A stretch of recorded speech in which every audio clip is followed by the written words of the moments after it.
Here we go. Well, hello and welcome to the Waking Up Spiritually podcast. We're delighted to have you join us. I'm Wendy Rose Williams, and I am a past life energy healer and help people release energy that does not serve them anymore. Chronic pain, anxiety, depression, stuck creativity. My website is my full name, wendyrosewilliams.com. And I'm going to turn it over to my wonderful co-host, Gregg Kirk, who's going to introduce himself as well as a very special guest we have today. So again, welcome. Hi, I'm Gregg Kirk. I am also an energy worker.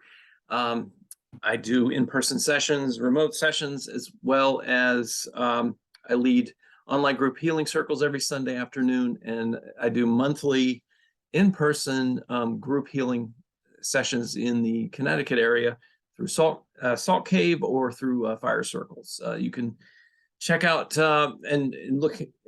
You can go to my website at greggkirk.com. That's spelled GREGGKIRK.com, and click the events link to see all these things that are going on and see how you might be able to join. You can also click the request an appointment link to reach out to me about a personal appointment. So today, this is our second time that we've had a guest that we've interviewed. And this one has a special place in my heart because of some books that she's written. Her name is Catherine Ann Clemett, and she is the co-author of a book called Anna, Voice of the Magdalenes. And she's written several books, but let's bring Catherine Ann into our recording right now. Uh-oh. There she is. Okay, the technology things have been going kind of crazy, but we're here. We made it. So, yeah. Welcome, Catherine Ann. I'm going to now do another technological jump through the hoops and get our screen shared. And while Gregg does that, let me let people know you're welcome to check out our website, which is wakingupspiritually.com. And there you'll find archived 50 plus episodes. Certainly you're welcome to listen, and we have the YouTube channel, etc., or via your favorite podcast app, but you can also look at the website and then see the PowerPoints and the various things that we're describing and talking about. Right. So let me give you a little intro about who Catherine Ann is. Her work is focused on returning the balance of divine feminine to the planet Earth, and she's authored her own books, more than a dozen or about a dozen books right now. And she's co-authored with channel Claire Heartsong, who's they're now being published through Hay House Publishing. She's also co-authored an ebook with twin flame expert Angela Hart, for which they won an International Writers Digest Award. And she brings her experience and training in various healing modalities like DNA healing, matrix energetics, transpersonal hypnotherapy, past life regression, and integrative coaching with author Debbie Ford. She has also conducted Magdalene grid activations and sacred site tours, awakening dormant feminine planetary ley lines all over the world. She's also offers individual healing and channeling sessions, and her passion is to seek, understand, download, and anchor who she is as a multi-dimensional spiritual being of light, and to assist others in doing so as well. So welcome, Catherine Ann. How are you doing? Thank you so much for inviting me. Oh, it's our honor and pleasure. So I just wanted to talk a little bit about, personally for me, why we wanted to talk to you today. One is you've got a new book out, but I wanted to relate some personal experience about the books, two of the books that you had influence on and worked on. And so the first one, let's start way back.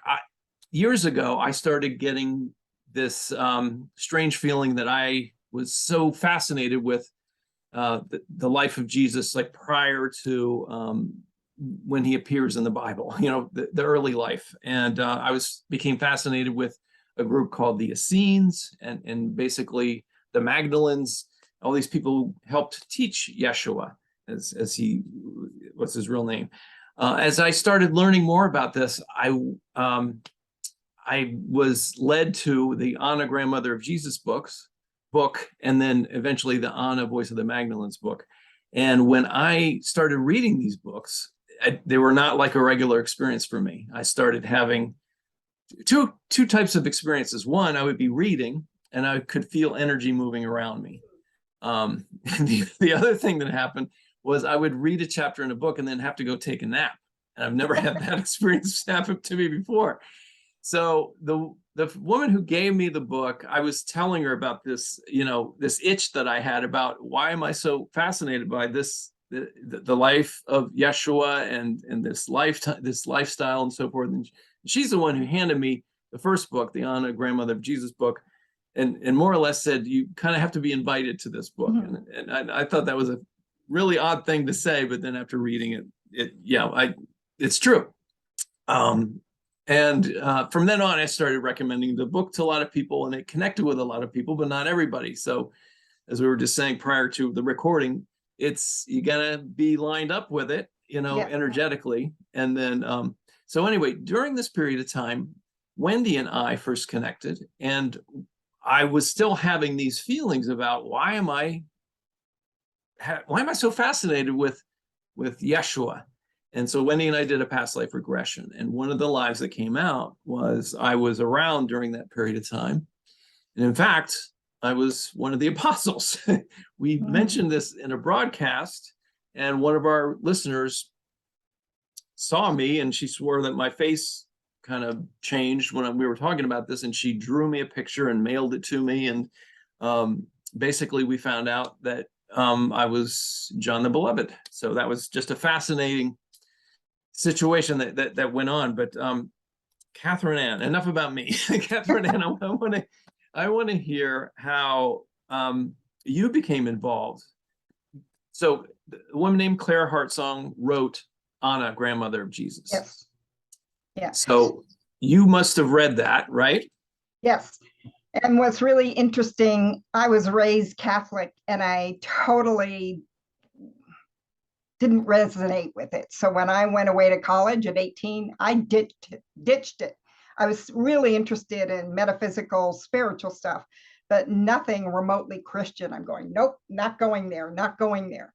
Right. So the other side had to work really hard to, get my attention, because this was not my subject matter at all. And I was at an advanced DNA healing workshop in Coeur d'Alene, Idaho. I think it was 2004. And the head of the school stood up and said, I just read the best book I've read in years, called Anna, Grandmother of Jesus. And I remember thinking, not exactly my subject matter, but she was so passionate about it. I thought I better go check it out. So I went and bought a copy. I lived in Portland, Oregon at the time. And I read it, and just like everybody, it blew my socks off. It was the first thing that felt like it was really true. But in the afterword, Claire has one sentence where she talked about meeting the ascended master Saint Germain in his physical body in the Grand Tetons. And that was the first time I ever heard of anyone else talking about meeting Saint Germain in a physical body, because I had an experience in 1982 during a Ramtha dialogue in Boston, where we had this like 45-minute encounter with this bum in Boston. And there were all of these synchronistic pieces that I didn't find out for 2 years that it was really Saint Germain. And I mean, the guy was like a homeless person, but that's a long story, and that's all in my new book. But anyway, I kept trying to understand this experience and all these crazy things that he said to me that made no sense at the time. And what I discovered over a 25-year period, they were all markers on my timeline for the next 25 years of things that made no sense at the time. And the very first thing, I won't go into the whole story now, it would take up too much time, but the very first thing he said to me when I talked to him, he said, wouldn't it be nice to hang upside down and swing like a bat? And I'm going, okay, I really do think you're crazy. Well, it was 2 years later. I went to visit somebody. I lived in the coast of Oregon at that time. And he said, if you're ever traveling through Lincoln City, stop by. So I did. And he goes, here, you have to try this. So he invites me in, has me take off my shoes, and he puts these big fiberglass boots with a hook on the back on my feet. And he had a bar in his bedroom doorway, and we had to pull his dresser drawer over so I could use it like a step ladder, to get my lower half high enough to hook the hooks on the bar. And he helped me down. Now I'm facing into his bedroom, and he gives me a push. And there's some like 5-foot poster of some master on the opposite wall. And I go, who's that? He goes, that's Saint Germain. It took me to the next day to realize there I was, hanging upside down, swinging like a bat. The very first time I recognized Saint Germain or heard his voice in this lifetime. I'm like, oh man. Okay. So that was like just the beginning of this 20 years of clues on my timeline. And the ultimate result of it was reading this, the sentence in the On a Grandmother of Jesus book, where Claire said she had an encounter with Saint Germain in a physical body. So my guides are like, contact her. I mean, I'm not the kind of person that goes out of my way to, connect with celebrities or authors. I mean, I'm like the most shy person back in the corner, right? And my guides were relentless. So I finally emailed her, but I didn't hear anything back. I'm going, who am I? I'm some peon that went and bought the book, right? So it wasn't until maybe 7 months later, all of a sudden, out of the blue, I get an email from Claire Heartsong. I'm going, why is that so familiar? I wasn't even putting it together. And I had a reading with somebody who channeled Saint Germain and who confirmed that bum was him, and I got all the information I wanted. So I get this email, and then I realized who Claire was, and she was offering me. She had a cancellation for a private reading with Anna. I didn't even know she channeled Anna for private readings. So I thought, for the people listening, you're talking about Anna, grandmother of Jesus. Right. Yeah. Yeah. The mother of Mother Mary. The Virgin Mary. Virgin right. Mary. Yeah. Right. And, yeah. Yeah. So, Claire has channeled Anna for years, and, Anna's the one that dictated her whole very different story than we get in Christianity to Claire. So I didn't even know she did this. And I had what I wanted to know in this with this person that channeled Saint Germain. So I didn't mean to not respond to Claire, but I literally forgot about it. So like 3 weeks, when Claire didn't hear back from me, she calls me up on the phone, right? And she goes to confirm my reading for March 8th. And I'm going, what reading? I'm the one that wanted to know about your Saint Germain experience. She goes, oh yeah, I remember that now. And then all of a sudden, I could hear the emotion in her voice, and she just got really intense. And she goes, I think Anna really wants to speak to you. And I'm going, me? I'm the one that ditched all of this stuff, when I went to college. I mean, but there was something that I thought, okay, I better keep this reading. So I paid for it and I kept it. And on the surface, it wasn't so, overwhelming like I thought it would be. But Anna said that she was one of my main guides, and that she was the one that was prompting my writing, and that she and I were teachers together at Mount Carmel. And then she said she and I had been every conceivable kind of relationship that humans can be with one another. And I'm like, really? Okay. So this was a stretch for me. You have to realize that I had completely let go of Catholicism, anything remotely Christian. I'm into channels and, Ramtha and Mafu and Lazarus and all of that. I wasn't into anything remotely Christian. So in the reading, then she said, do you know you're a character in the book, in the first On a Grandmother of Jesus book? And I'm going, no. She goes, who do you think you were? And I'm going, beats me. I have no idea. I read it like 8 months ago. So then she goes, I don't want to put you on the spot, but she told me who I was. And for all of you that now want to know that have read the book, there is a chapter called Hysmerian's Ascension. And Hysmerian was the previous incarnation of Mother Mary. And she was also one of the teachers at Mount Carmel. So when she did a full body ascension, Anna and these two other teachers, Josie Marie and Judith, went and held the space for her ascension.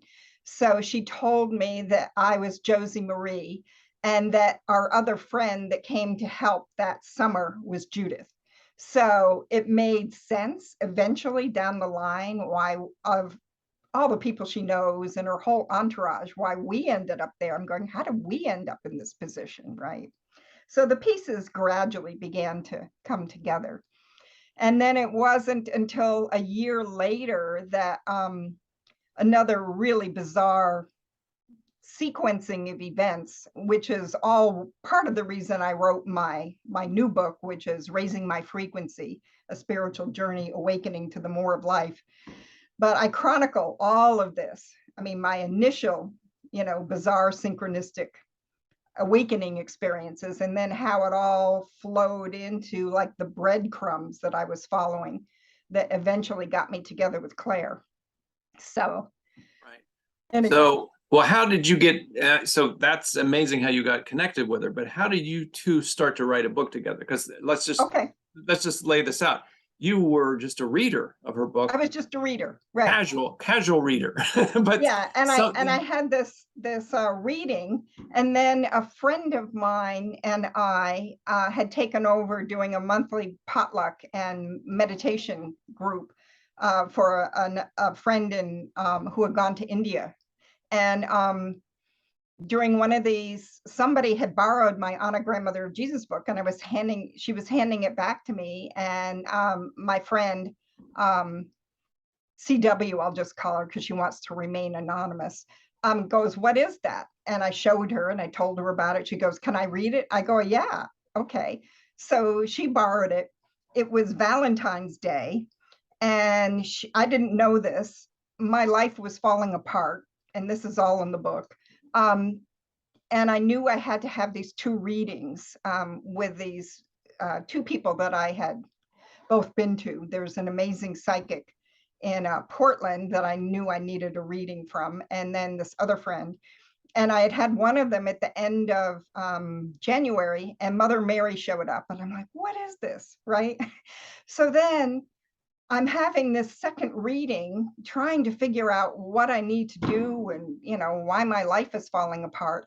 And in the middle of the reading, the call waiting beeps in, and I thought, I'm not going to take this phone call. I'm going to just wait and see who it is after the reading is over. So it was my friend Carolyn. What I didn't know is that she said Yeshua had come to her, which I didn't know she ever received messages from Yeshua, and whispered to her and told her to go to Claire Heartsong's website, which she did. And on Claire's website, she had an appeal saying that she was looking for a business and spiritual partner. So my friend CW contacted Claire and said, ask Anna if there's something I can do. And she went to bed, right? So she said in the middle of the night, she got up to go to the bathroom. And on the way back to bed from the bathroom, she told me that I hear all of this later. She said she heard a loud, booming male voice in her head saying, that's Catherine Ann's job. And she's like, Catherine Ann, well, what about me? And she was like, kept waiting to call me the next morning. She said she spent all morning trying to call me like 10 times. And every time she was about to call, she got a strong feeling of no, wait. And she's going, what is this? So then finally she gets the go ahead, and she's going, and I get your voicemail? Well, that was the universe's 2x4, that you can't have a bigger sign than the middle of my reading. And one of the things that was said to me in the first reading that I had from the other person at the end of January, she goes, in mid-February, your life is going to change 180 degrees. And she goes, they're turning down the lights on, you know, money and where you to go and what you to do. They don't want you to be concerned about it. And I'm going, yeah, right. You know, so this was the connection. This was the, you know, this was all the pieces that I didn't know existed. I mean, it was so bizarre. Right. So then we both had, you know, I'm like, well, I don't even know if Claire will remember me. And of course she did. And then we both had a series of interviews with Claire. And then it became evident that we both needed to go.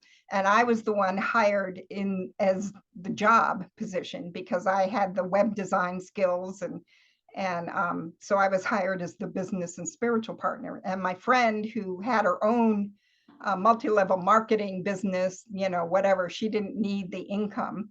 She just went to be like the personal assistant. So we took a trip and all of this, the expanded stuff is in my new book. But we went to visit Claire. She was living in Springdale, Utah, at the entrance to Zion National Park. So we took a trip for like 5 days to visit Claire. And, you know, we all just kind of felt into it and decided we were going to go for it. So then we, 6 weeks later, moved to Utah. And then we were just going to be the support team, you know, to just help Claire. And the second day, Claire came out of the bedroom where her computer was, and she goes, it's really flat. It's not the same extremely heightened energy. When Anna so encompassed her that, you know, she was able to receive the downloads when she did the Anna Grandmother of Jesus book. So Right. she asked Claire what the, let me interrupt you there, because I think I've read this, and those experiences were not like a normal channeling experiences. They were completely immersive, right? So in other words, scenes from those times, you could smell the smoke of a battlefield, or you could that. It was completely like being in a movie versus watching one, right? That's how it came forth to Claire. And they're more, I'm sure you've heard the stories about, she kept thinking something was burning on the stove when she was living in Mount Shasta, and she went looking for it, and there was no burning, there was snow in the ground, and she gets back up to her computer desk and the burning got more intense, and she started seeing the burning of the fields during the crucifixion at Calvary. So that was how it was downloaded through all of her senses. It wasn't just information. So anyway, she couldn't seem to get in that same state for the second one. And she asked Anna what the issue was. And Anna just said to her, the answer lies outside the door. Go ask Catherine Ann for a regression.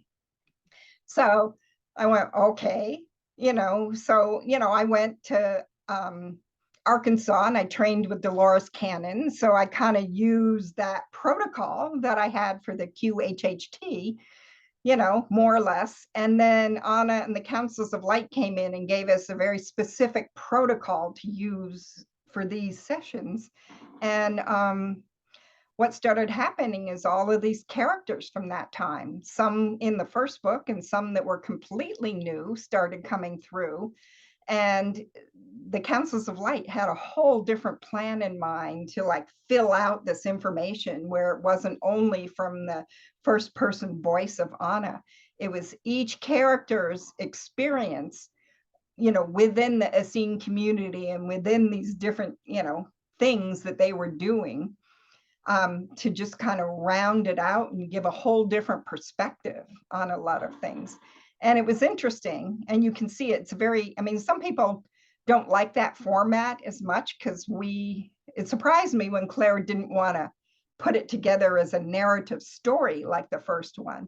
She wanted to leave it in the question and answer, you know, format. Like most of the time I was asking the questions and she was channeling the character, except for this one character, Lisbeth, that Anna had told me I was this character, Lisbeth.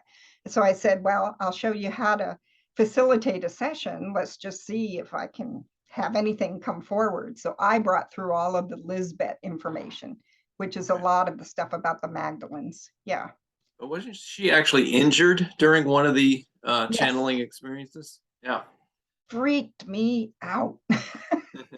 I mean, I thought, usually after a session, just like in a hypnotherapy session, I kind of make sure that everything is okay. And then I, bring her back to her full waking consciousness. And I was in the process of doing that. And all of a sudden, she sat bolt upright with this blood curdling scream. And apparently, I think it was Miriam of Tiana that was in the body. And it was a whole energetic thing, releasing the gag on the divine feminine. And it was so forceful that Claire didn't find out for like 10 months that she actually tore a ligament in her neck. And that also mirrored Anna in their time, having almost a fatal injury by an axe. So it was interesting how it, but I'm like really wigged out because you're responsible for what's happening when you have somebody coming out of an altered state. Right. Well, just a funny thing that I remember reading about in the book is when these people would come in, Mhm. they would want to go to the bathroom Oh, and yeah. experience using toilet paper and then I guess then the word kind of get out, on the other Yep. side, like, hey, you got to have this experience. You got to come in and sit on a toilet and use toilet paper. It's really great.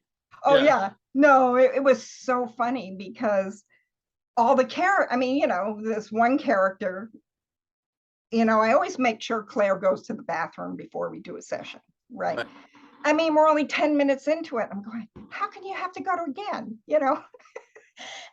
but the word got around. I mean, you don't think of it this way, through the characters. And then they all wanted to have this experience in Claire's, reality. So she would always have to go. Hysterical.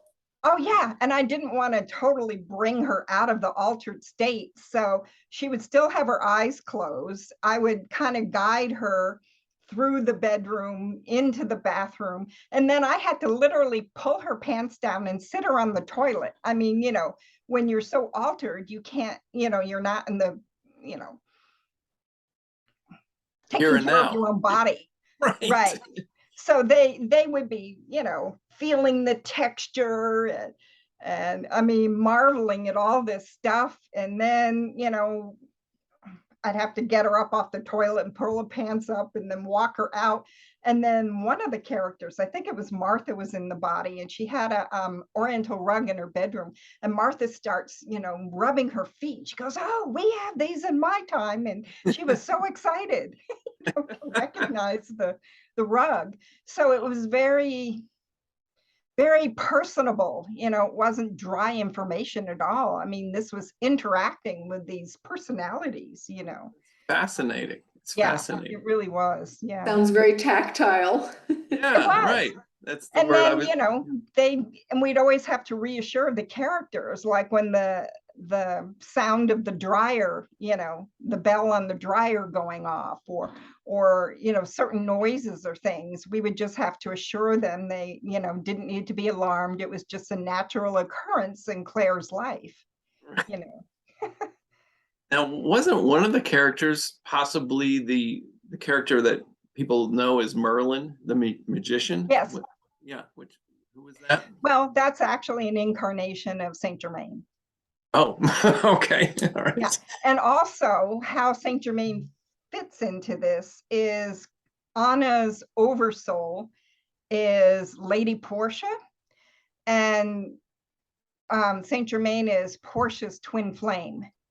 So that's why he's the one that's kind of overseeing this whole thing, because, they're a twin flame pair. And he was also Joseph, Jesus's Mary's wife, Mother Mary, right. Mother Mary's husband. That was an incarnation of Saint Germain, and just they all wove into various identities. Wow. Yeah. So how long did that whole experience take to get all these interviews? Actually, really short. We did usually 2 sessions every day. So it only, I mean, it took like 3 weeks to get set up. This was in April of 2006.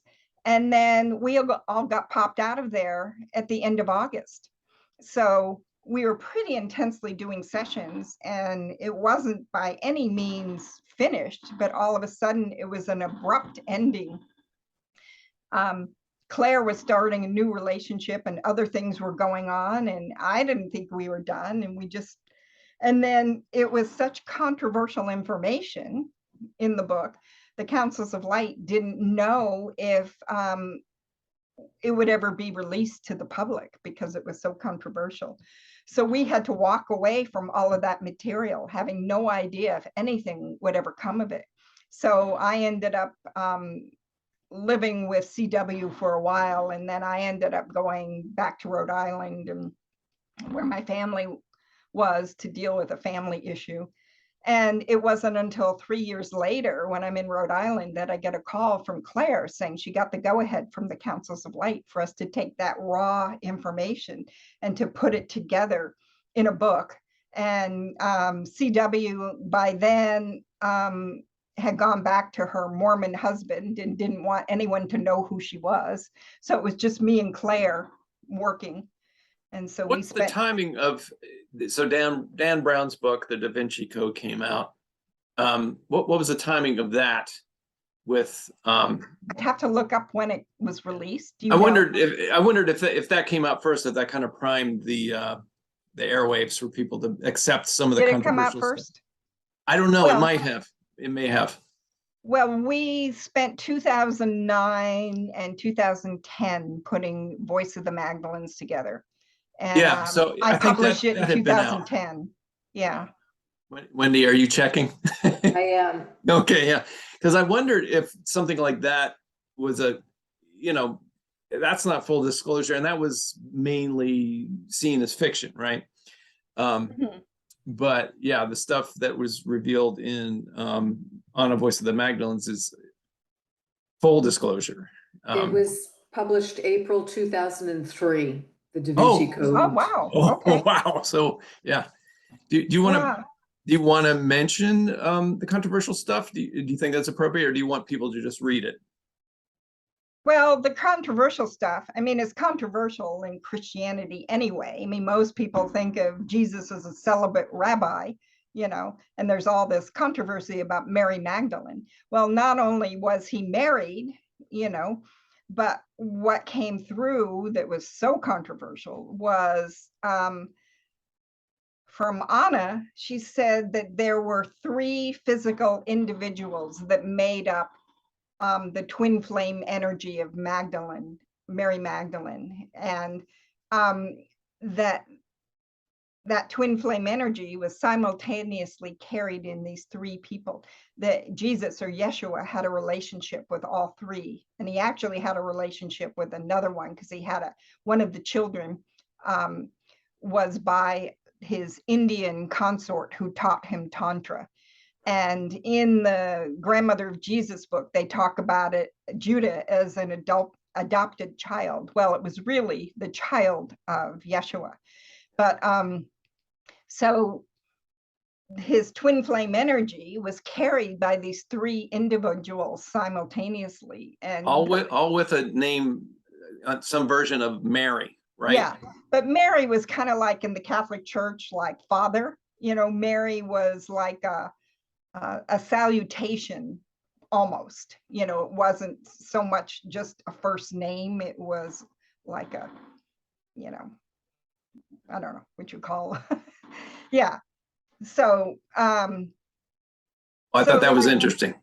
Yeah, their names were very similar.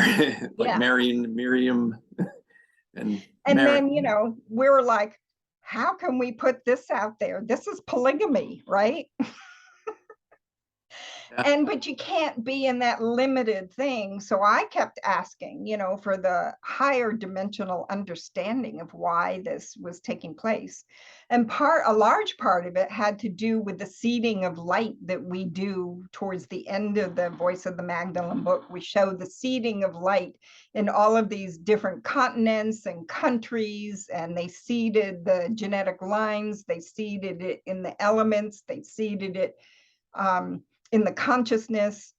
And then we have all these charts of showing, who the descendants were that took it to like Palestine and Scotland and the Himalayas and all these places where the genetic lines were carried forward. But more than that, I was trying to understand, and I asked Anna, in my own meditations, I said, I really want to understand about these three, and not only were they all a composite of the one being, partly what I was shown is Yeshua came in as an avatar, knowing who he was and where he came from, with an incredible energy field. And even though all of the three were light conceived, no one of them was also born with that same energetic expansiveness as Yeshua. And it took the composite of the three of them to balance Yeshua's energy. So that was what the Magdalenes showed me. And then there are all these pieces where when we were getting ready after, Claire called me up 3 years later, to come and take this raw material and work with it. We worked with it for a year to get it in the present form of Anna, the Voice of the Magdalenes. And Claire and I were having a long talk in her long driveway where she was living in California at the time, about the difference between the Magdalenes then and now. And Magdalenes are both men and women, by the way. It's not just women. So I won't go into that right now, but Anna at one point turned to all three of us and said, all of you, meaning not just the three of us, but all the Magdalenes have been rehearsing on the inner planes for eons for the roles you're stepping into today. She goes, the whole Christ drama 2000 years ago was only the dress rehearsal for you for today. And I'm going, holy crap. What does that mean for us? So anyway, all of a sudden, I just had this like complete download. It's like I saw the larger picture. And I went, I get this now. It's going to take 2000 years of all of the crossbreeding of all of these different genetic lines, because there are 2 times in the Voice of the Magdalenes that very briefly it's mentioned that Jesus wasn't the only avatar on the planet at the time. There were 11 others. So there were 12 altogether with their consorts. And I'm going, I get what this is. So each one of them are fully realized divine feminine, divine masculine beings. And in their offspring, they are producing fully realized, Christ Magdalene beings. And I thought, okay, I get this. It's going to take 2000 years of crossbreeding between the genetic lines of all of these avatars to the point of today, where the tipping point of the majority of humanity is seeded with the literal physical genetics. So it isn't just an idea or a concept or a consciousness. It's literal physical dormant genetics, like the whole Da Vinci Code was based on. They're all looking for that power, right? And so with the crossbreeding, because they all had these 12, had the completeness in the DNA. So now we can have the second coming of Christ in all people, because it's literally down to the physical genetic level. Can I tell you something that just happened yesterday? I run an online group, Healing Circle, and that information came through. Really? I'm not kidding. I was shown this timeline of man and how man began and all this stuff. And, the Anunnakis came in, and man originally was bred as a slave race. And then all this interference happened, and, eons and eons, the DNA was altered, and we started to as different beings came from like the Pleiades and Andromeda, etc., they started to breed us, you know, and work our DNA for, instead of being a slave race, to being more like them, you know. So then interference happened. They, every time they came to try to teach us things, we worshiped them, which screwed it up. Yeah.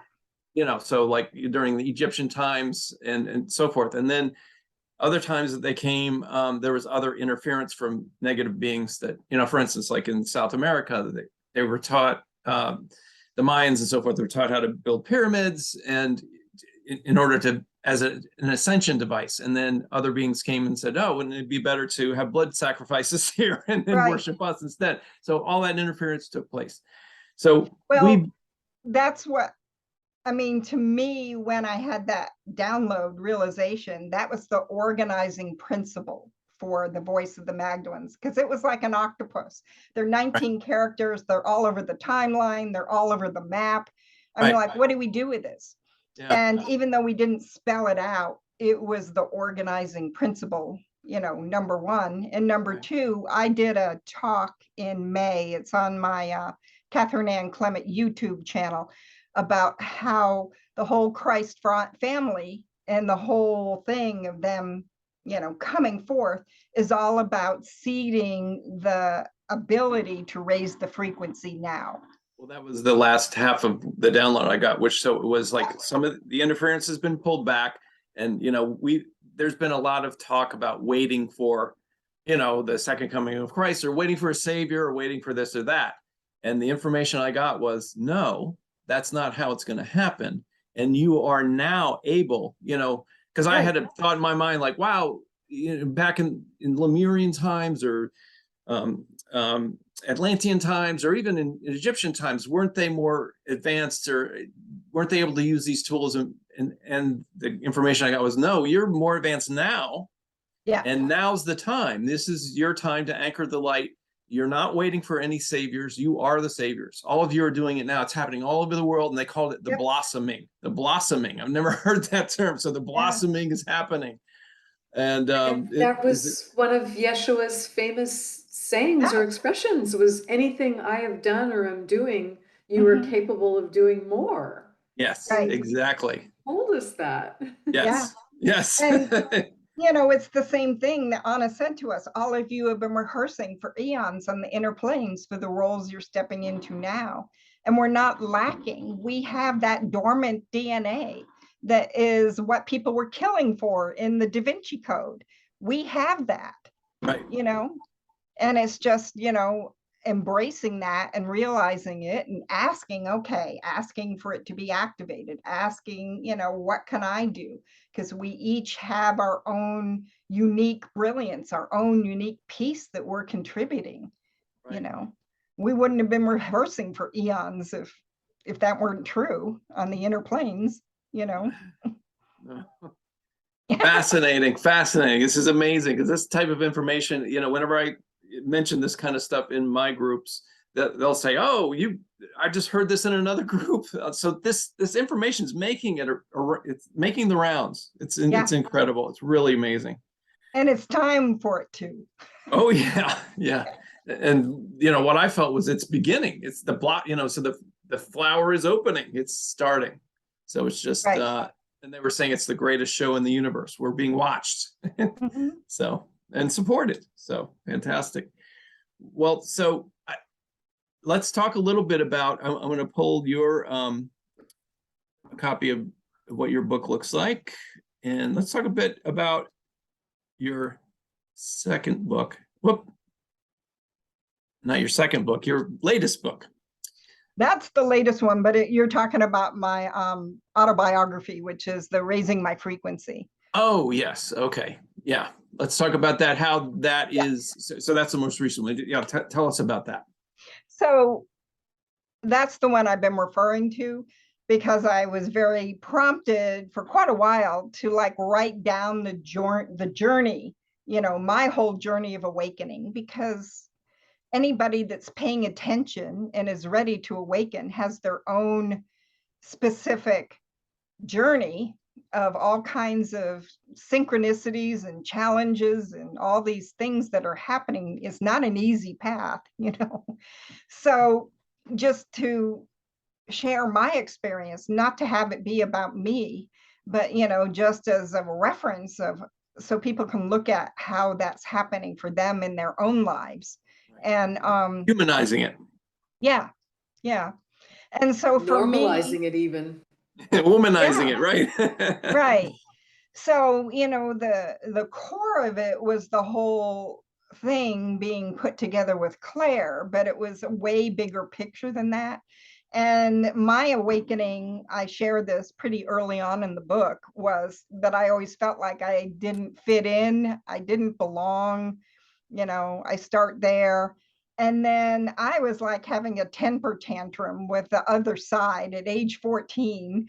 And I said, it sucks here, you know. What can I do? I mean, I couldn't really leave. I didn't know what the answer was. And I got my first ever, what I recognized as a download about 2 or 3 days later. And the message that was downloaded was, it's all energy.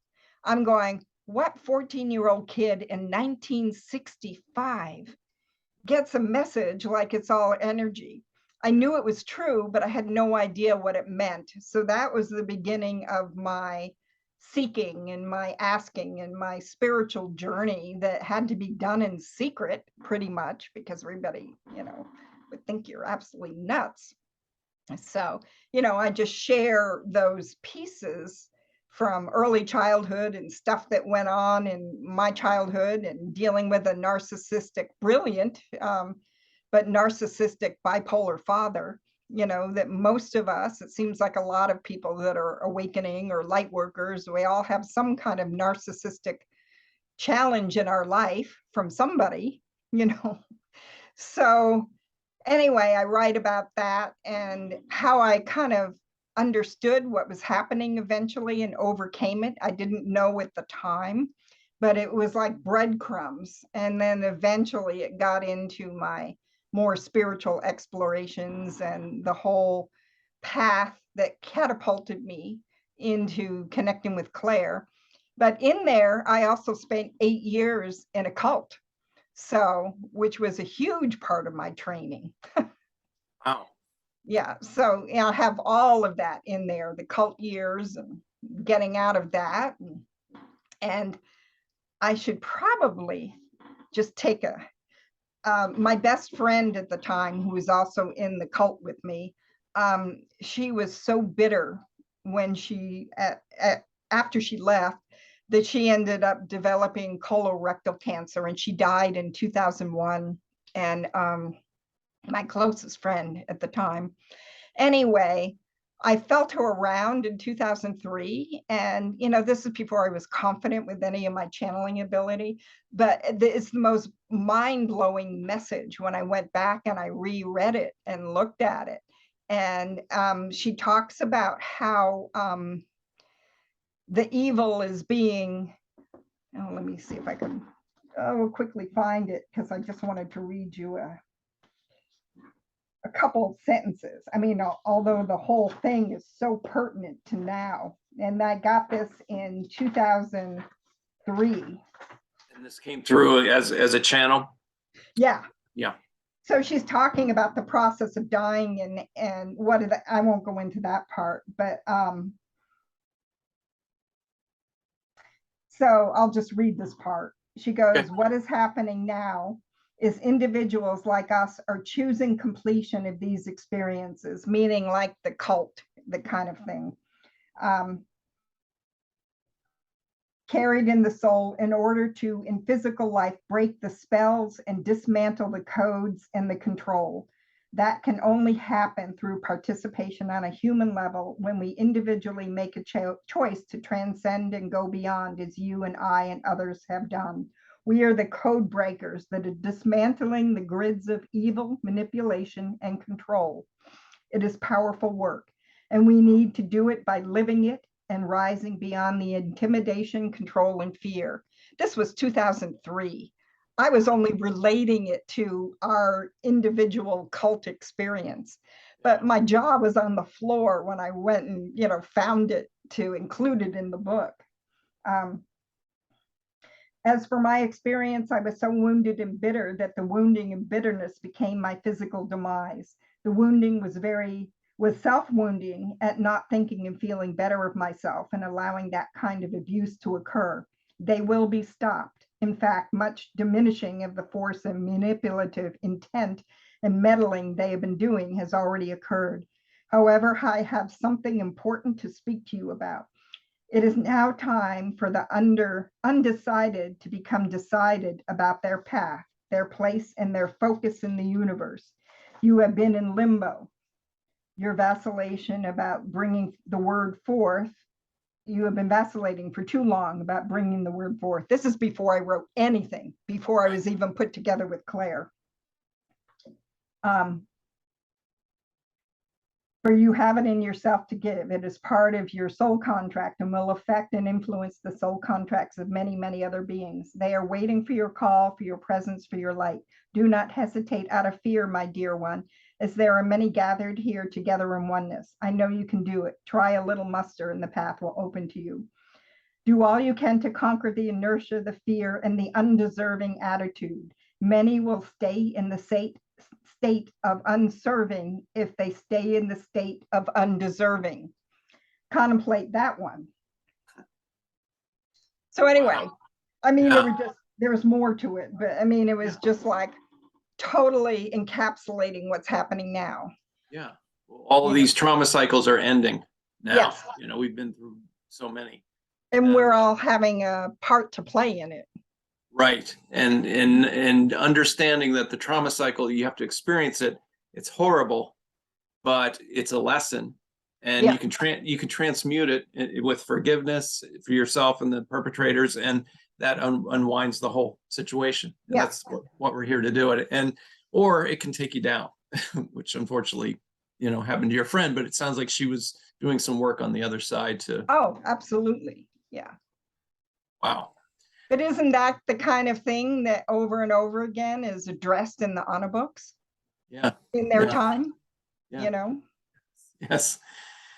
Well, Catherine Ann, we're right at about an hour, so we could talk for another hour, 2-3 hours. But I want to thank you so much. It's been my pleasure and an honor to have you here today. And thank you so much. Where can people get your books?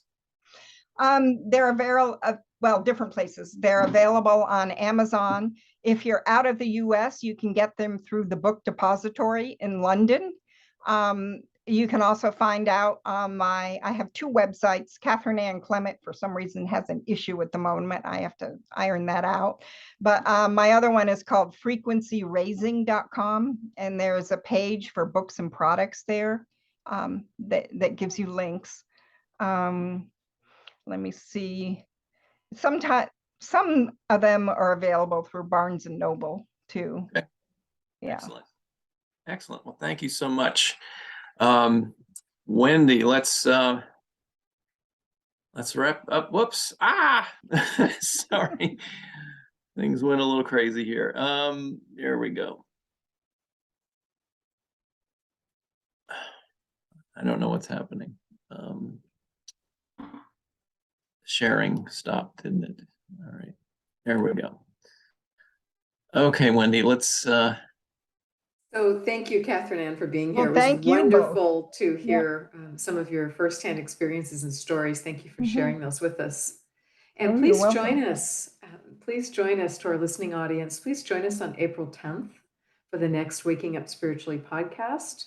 And you can check out our Facebook group, which is Waking Up Spiritually. Please join us in there and just have some direct conversation and insights. And please allow us to offer you some support there.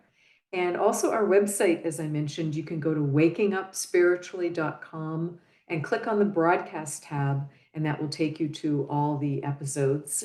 You can subscribe to our YouTube channel, and the link is here in the PowerPoint. And we so appreciate you rating and reviewing us on Apple iTunes or your favorite podcast app, because that helps people find us.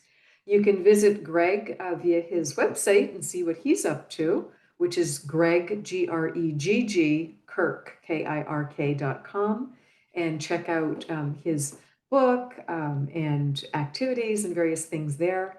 Please go to my website, see if I can be of service to you, and it's wendyrosewilliams.com, and you can request a complimentary 15-minute phone appointment with me there.